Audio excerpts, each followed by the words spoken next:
Most people think you need 30 years to save up for retirement. I did it in 5. And I wasn't one of those lucky crypto guys or one of those who made a bunch of money in Tesla stock. I did it by buying one specific asset class in real estate investing that 99% of investors are too afraid to touch. I used to be a pharmacist behind the counter, counting pills, trading in my time for money. Now I'm 33 and I was able to build up enough real estate investments to retire and live off of my rentals. Today, I'm going to give you the exact step-by-step roadmap to invest in 2026 into a highly profitable real estate asset class called rent by the room student housing so that you can reach financial freedom by owning just a handful of these properties. So your first question is probably, Ryan, why should I invest in student housing? It sounds like a lot of work. Well, for starters, no matter what economy we're in, parents will always send their kids to college. In fact, in the 2008 recession, student enrollment actually increased because when job opportunities go away, typically people go back to school to gain higher skill sets. Let me tell you a very interesting story about what I call my ghost tenant. When I first started investing into student housing, I had a student who signed a lease and had their parents co-sign on it. But guess what was so unusual about this tenant? Apparently, according to all of the housemates, this guy never even moved into the property. So I was sitting around nervously waiting for the day when their parents would stop paying me the rent because they never moved in. I kept checking in with the other tenants. Did this guy move in yet? Did he move in yet? And apparently the bedroom was still empty.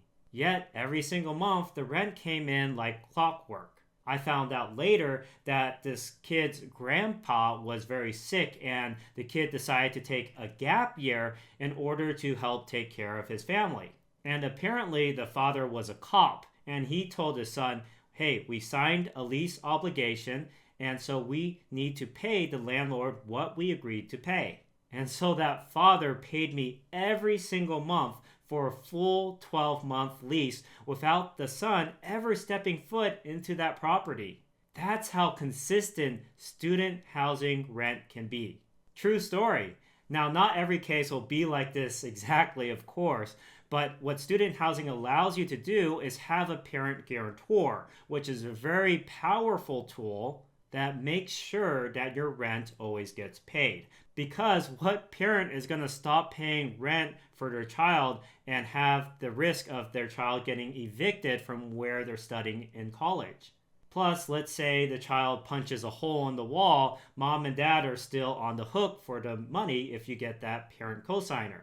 And after a decade of doing this, I've never had to evict a student tenant. And another plus side of student housing is, of course, that it makes way more money than traditional real estate investing because when you rent to a single renter, usually you make anywhere from $1,500 to $2,500 a month. However, if you use what I call the bedroom multiplier, where you add extra bedrooms and rent out by the bedroom, typically you make anywhere from $3,600 to $4,500 per month on that exact same rental in the same city. That's a twofold difference. Imagine literally doubling your money by renting out by the room using student housing versus a traditional single family home rental. Now let's go over the biggest misconception in real estate investing, which is that you have to be a full-time investor, quit your W-2 job, and go full-on real estate investing. In fact, that is literally the worst thing that you can do.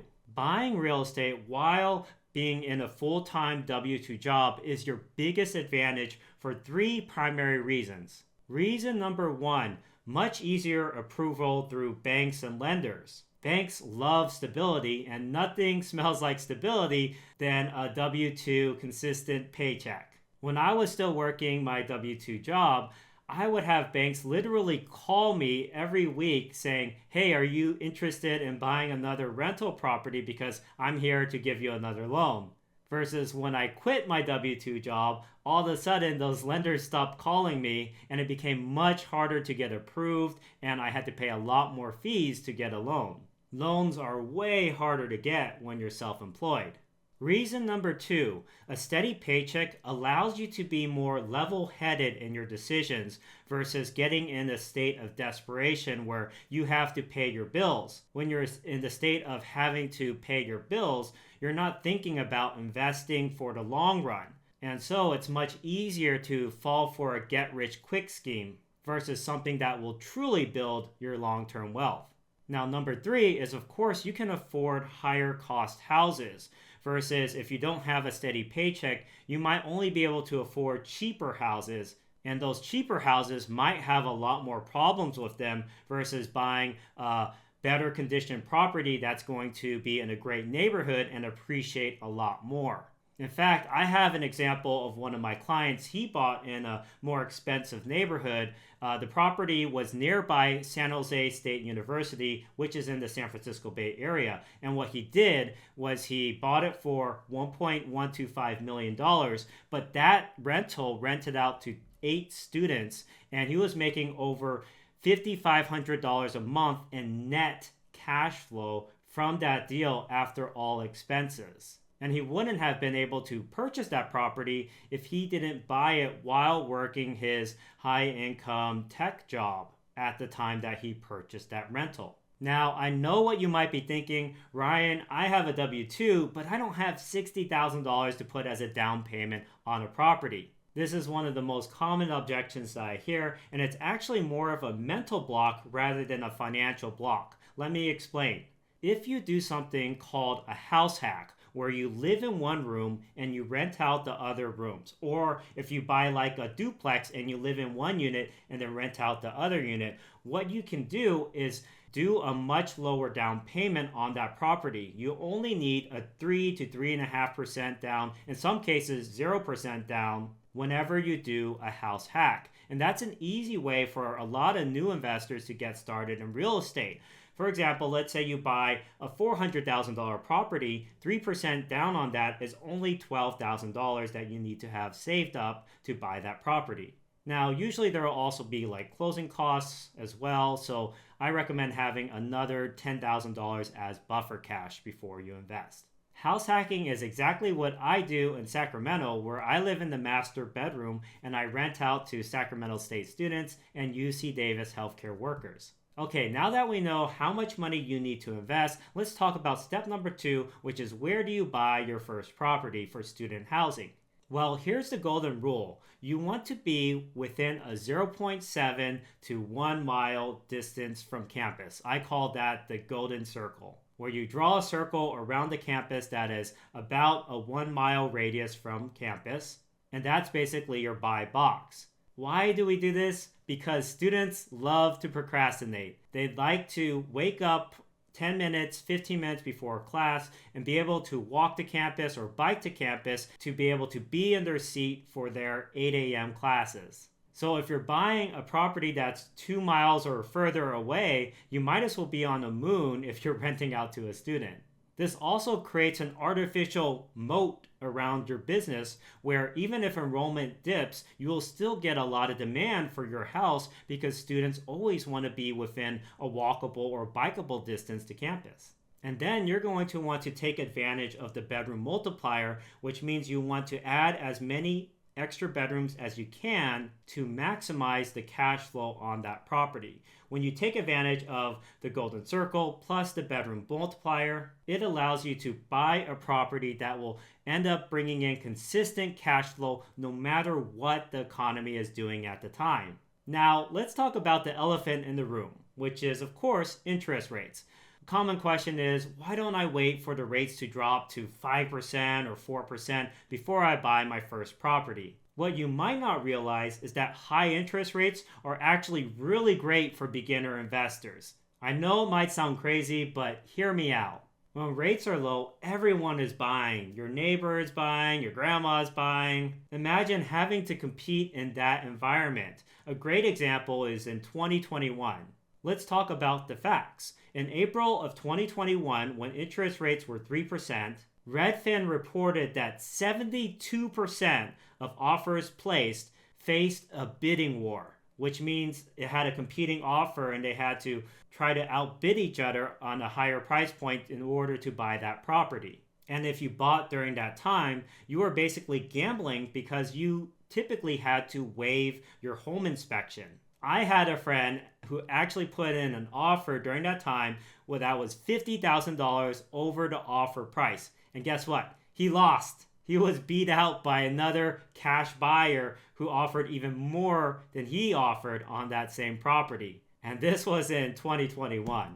So as a beginner, buying in 2021 in a very low interest rate environment was literally the worst time to buy. But guess what? The reverse is also true. When interest rates are high, like right now, your competition virtually disappears. Data from Harvard showed that when interest rates hit 7%, over 25% of investors stopped buying. That's over a quarter of your primary competition just vanishing.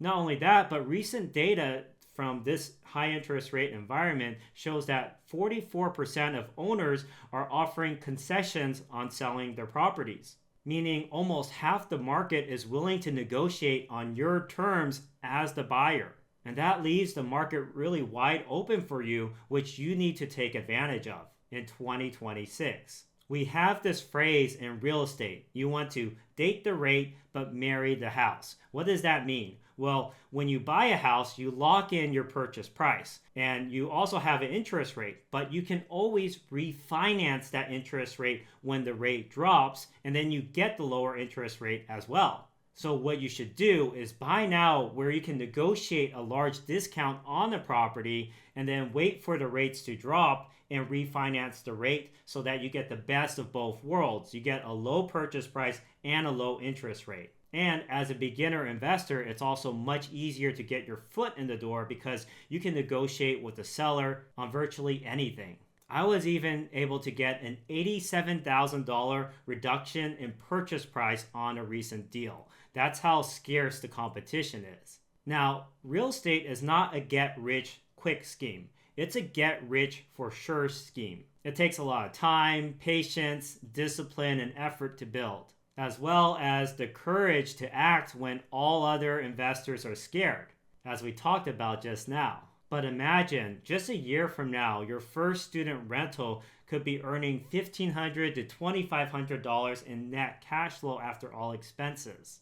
And just 4 or 5 of these can make your W-2 become optional, where you're making 6 figures in cash flow from your rental portfolio that actually replaces your W-2 income, so you don't have to work as an employee if you don't want to. Now, if you want to dive deeper into exactly how real estate can make you into a millionaire in just 5 years by using 3 tools, which I call the 3 wealth multipliers, I have a great video for you that you can access by clicking the link up here. Go ahead and click on that link and I'll see you in there.